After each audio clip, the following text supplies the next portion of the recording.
Thank you. We live in astounding times. Today is an astonishing day. Well, it certainly is for me.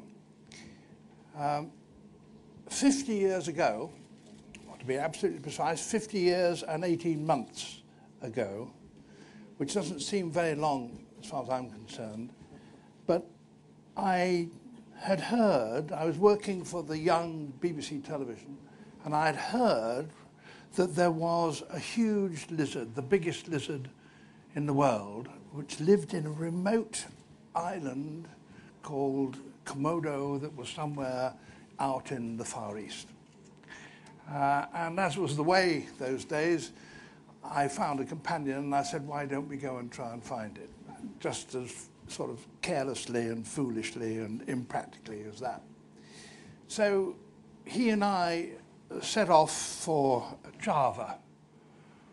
And we got to Java, and of course it was a magical place. It was the Mystic East. It was extraordinary to me. I had no idea that there were people who lived like that. When I was there, I tried to find out about this so-called Komodo dragon, this giant lizard. Nobody in Java had heard of it. We were incredibly inept, I must say, but one way or another, we got to Komodo. It took us 2.5 months. We were stranded on a coral reef. We had a little do with pirates. We had quite a time. It was a lot of fun. And at last, we got what were the first television photographs, television film, of a creature, the Komodo dragon. Everybody knows the Komodo dragon now. But then it was unique. It was a great adventure. And then, within a few years, I think one of the key changes was that jet air travel came in. And it was possible to travel around the world with some degree of consistency and certainty. And so we started making different kinds of television programs, which enabled us to take a much wider view of the world. And then in the 60s, the Americans went to the moon. And we saw that mind-changing image of that little blue planet. It's a cliche now, but then it really meant something. Then you suddenly realized for the first time that the world wasn't just a bright light where you were and it's sort of going out into dimness and romance and the unknown.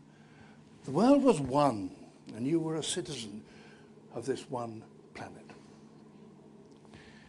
And soon after that, with the satellite technology, we started really revolutionary changes which have led us to this moment. I think this is a defining moment that suddenly all of us here can see any part of the world. Some not to great definition, some in extraordinary definition.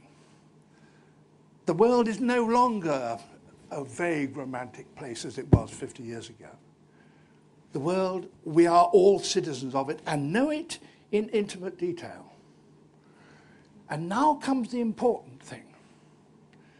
We not only now know it, we now are able to take responsibility for it, all of us. And that's a crucial change in the perception of the world's population of this tiny planet on which we live.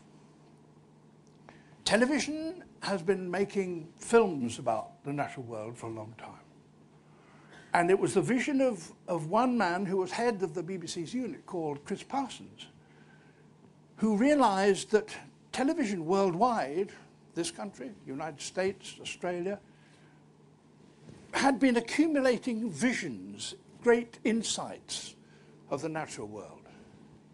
And he thought, surely there ought to be somewhere where these things were coordinated, where the best was sifted out and put together, where the details, the recording of the sounds, the calls these things made, could be stored, where the facts could be put together so that anybody could get in touch with this central library and discover about the world's wildlife. Vividly, with wonderful photographs, some still, some moving, and with sound recording, and with the facts. And that became this institution, Wildscreen's archive.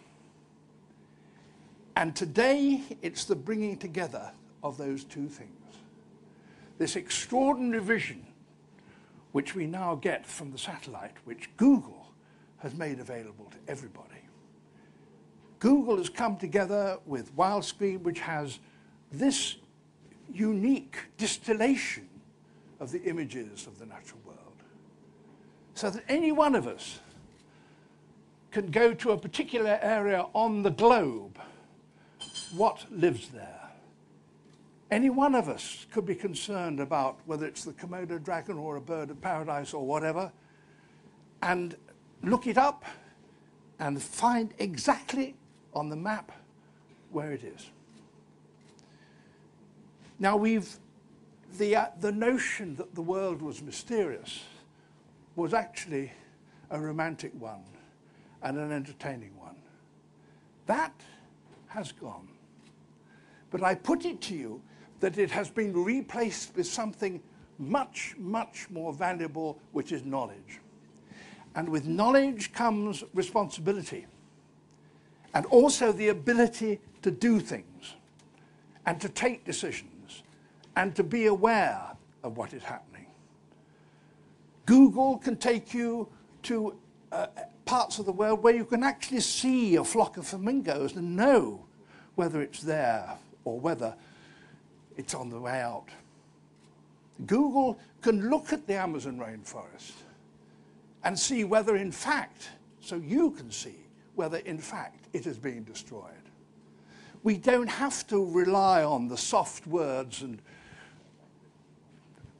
deceiving words necessarily of politicians. We can see.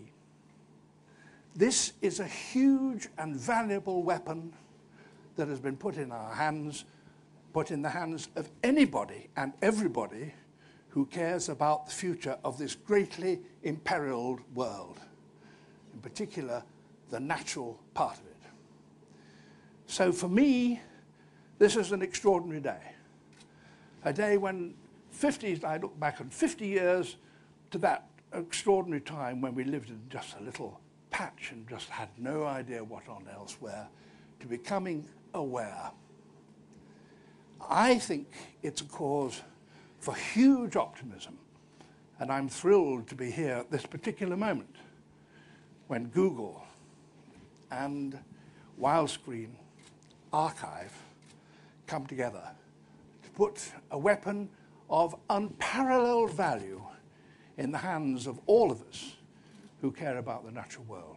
Thank you very much.